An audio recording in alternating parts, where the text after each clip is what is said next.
Hey, everybody, welcome back to another edition of Insomniac's Theater, again with the second episode of For All Mankind. I'm very excited about this show. I really, really liked the pilot. I enjoyed going in pretty much completely blind.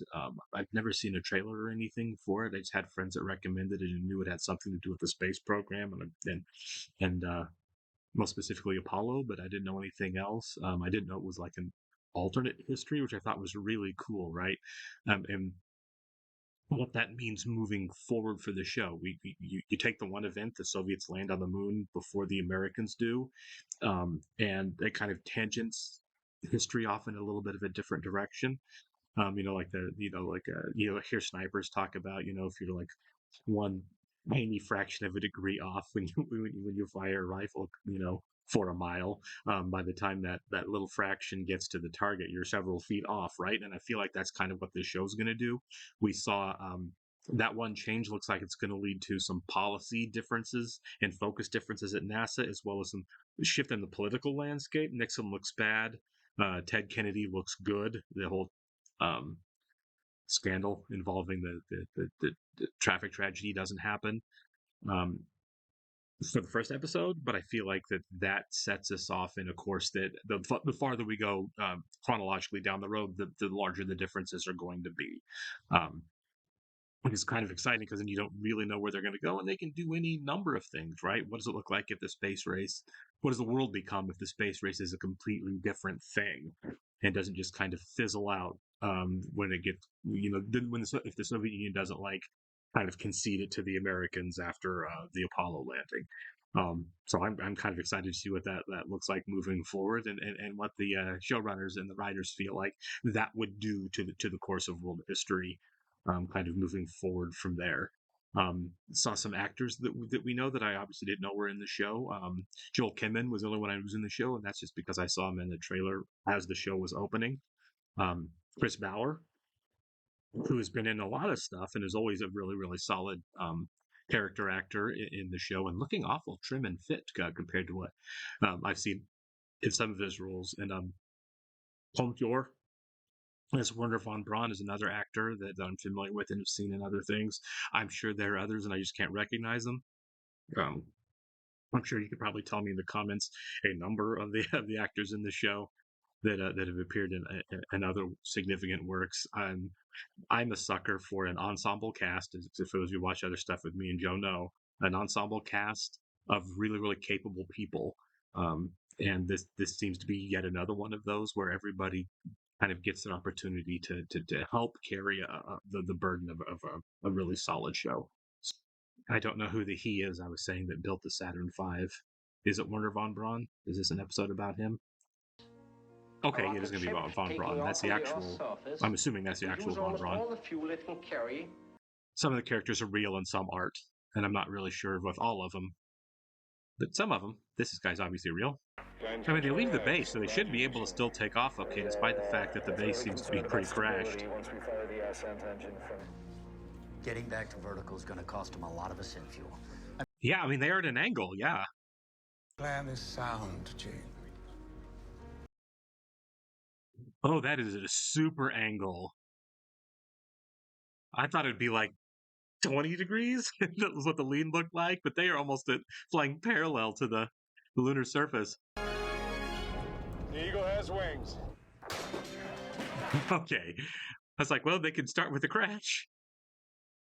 I'm so curious to see how this cast, which is in all different parts of NASA and everything, and the girl coming up across the border, how they all kind of interconnect at some point. That's always a lot of fun with an ensemble show too. How do we bring all of these people together, or do we? That is getting rained on metaphor to start the show. I'm never going back up, am I? Not as long as von Braun's director. But you made your bed. Yeah, I mean that's true. Is von Braun going to step down in this episode? Is that what this is about? If the Soviets are going to build a lunar military outpost up there, Oh, the president wants one too. Your testimony before the committee is the perfect time to unveil NASA's new strategy. so this changes the timeline way faster. We're a scientific program, not a playground for G.I. Joe. Vernon, Yeah, militarizing the moon is gross, by the way. There's a reason there's an Antarctica treaty. I've seen it before. Yeah, My he has. aggregate He's 4. working for the It Nazis. was designed for low Earth orbit. I'm kind of with Von Braun here. I suggest you get on the train before it runs you over. So this is how Ed gets back on flight status, right? Von Braun probably quits or gets run out. Maybe it's time to retire. Go back to Alabama. I think you should leave before Nixon forces him out, honestly. Who knows what these monsters are going to do? Thinking about maybe moving back Navy side. Yeah, right. This about that article. You'd probably get command of an entire air wing. And wait till you fly this new Phantom. Okay, so he's a combat veteran. Ed, I can't get another phone call that your plane was shot down. I could have gotten killed just as easily going up on 10. That doesn't make her feel better. As a joint congressional committee looks deeper into the alleged failures of the space program. I'm surprised they haven't asked him to come testify. Like as somebody to take a shot, as Kennedy hasn't had him come take a shot at Nixon. The president is fully committed to the space program. Was that Saul Rubinek? I hope so, because I love that guy. Tell me you're not still drunk. Hey, no, baby. Oh no. Just beat is all. I liked Gordo so much in the first episode too. Before.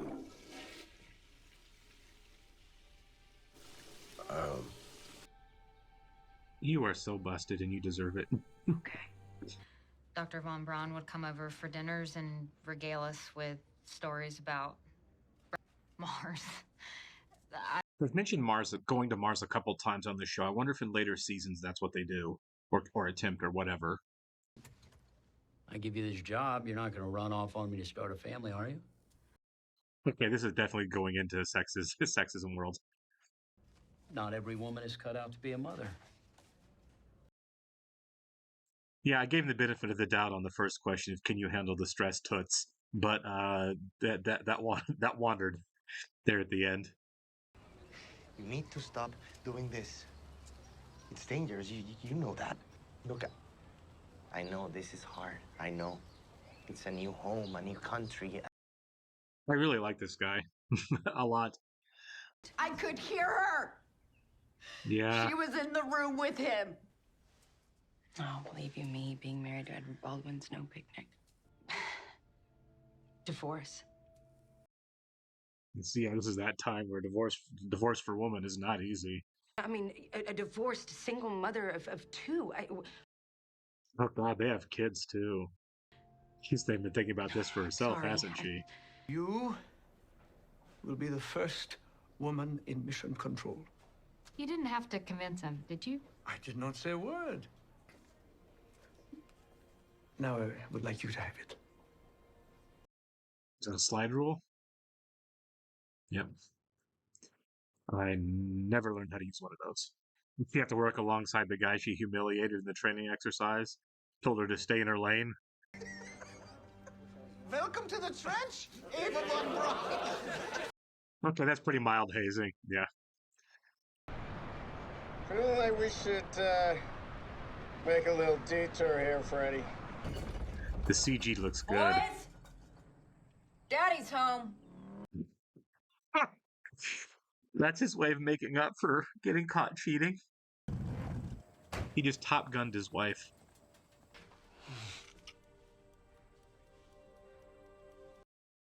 So they're just gonna act like nothing happened.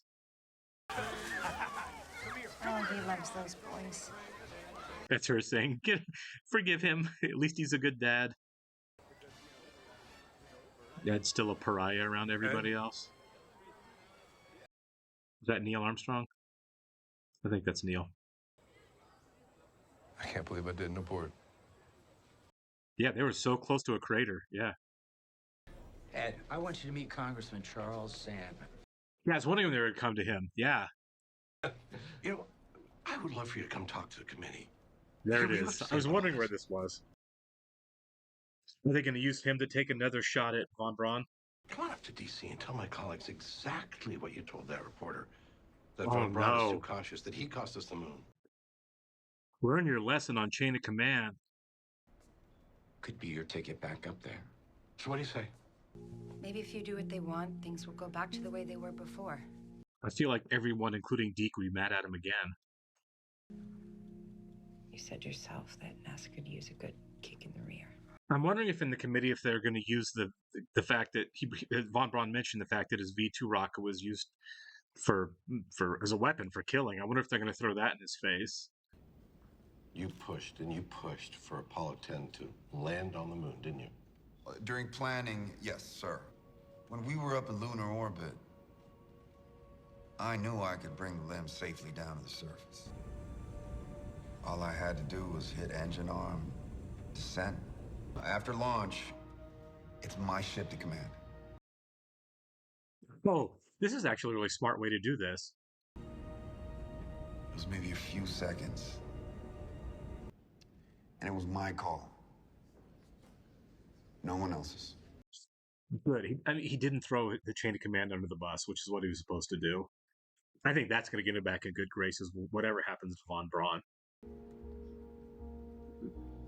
I lost the moon.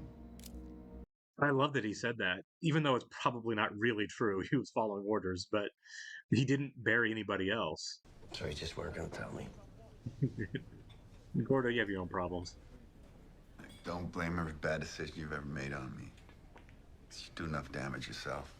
We cannot allow fear to drive us from our purpose. What we are seeking is the key to our future.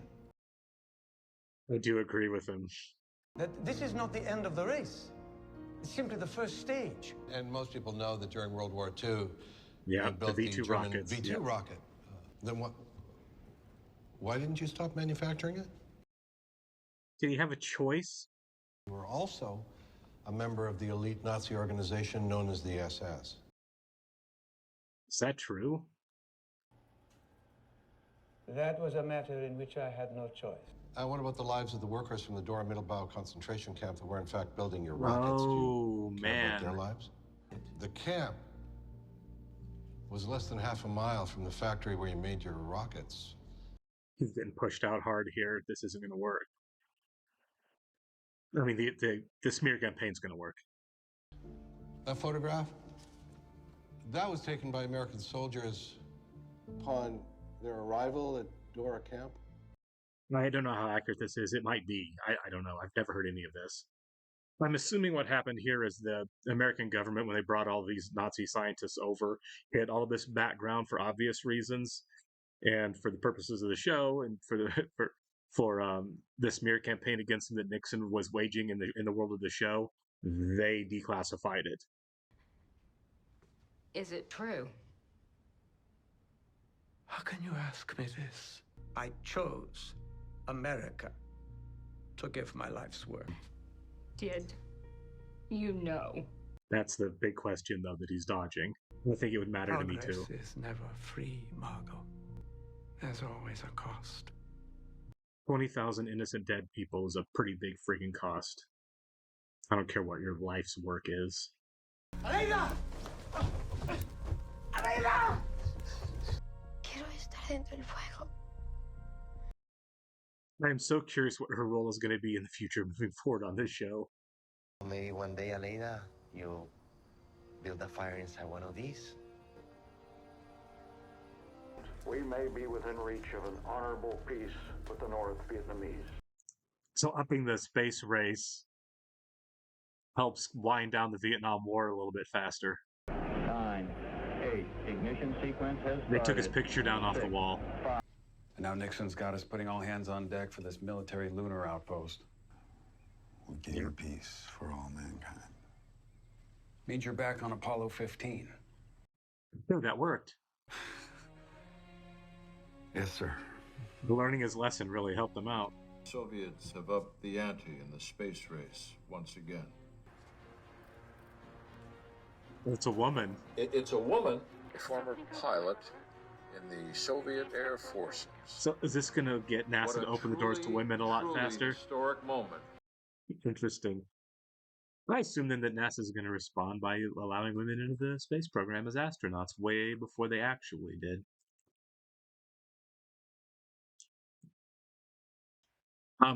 This show is actually really compelling as far as historical fiction goes.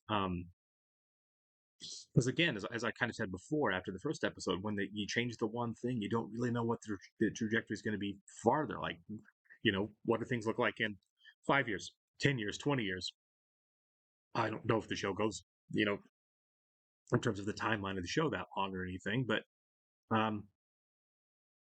Von Braun being out and somebody else being brought in, and the militarization of the moon and women being introduced earlier into the space race are new things. And I don't know if we go to the point of putting a military base on the moon or a moon base or whatever. I mean, obviously in our real world in 2024, it still never happened. But that doesn't mean it couldn't have. I don't know about the logistics of what that would look like. I'm sure the show will address it. And maybe on the show they decide it's something they can't do. You don't really know.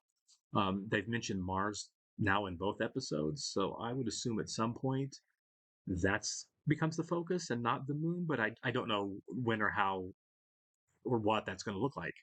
And I'm kind of glad I don't. I'm really glad there's an air of mystery to it. The only thing going from this that I can say is Ed's back, and I'm assuming will be very vital to the space program moving forward. And I assume we're going to get some women astronauts in the near future, which I think would be really, really cool. And let's face it, America at least really dragged their feet on that end, and maybe now because of the Soviets upping the ante on that, they change their minds a little bit quicker. Maybe in the 70s they do it instead of the 80s, which I think would be neat. Does that mean that Margot is going to be an astronaut? Possibly. Or the Alita, I think's her name, that she might be an astronaut down the road. I think that would be cool. Obviously, she's still way too young and has to get over the whole citizenship thing, but stranger things have happened. This show was a lot of fun. I'm going to try to get some more sleep, and I will catch you in the next one, guys.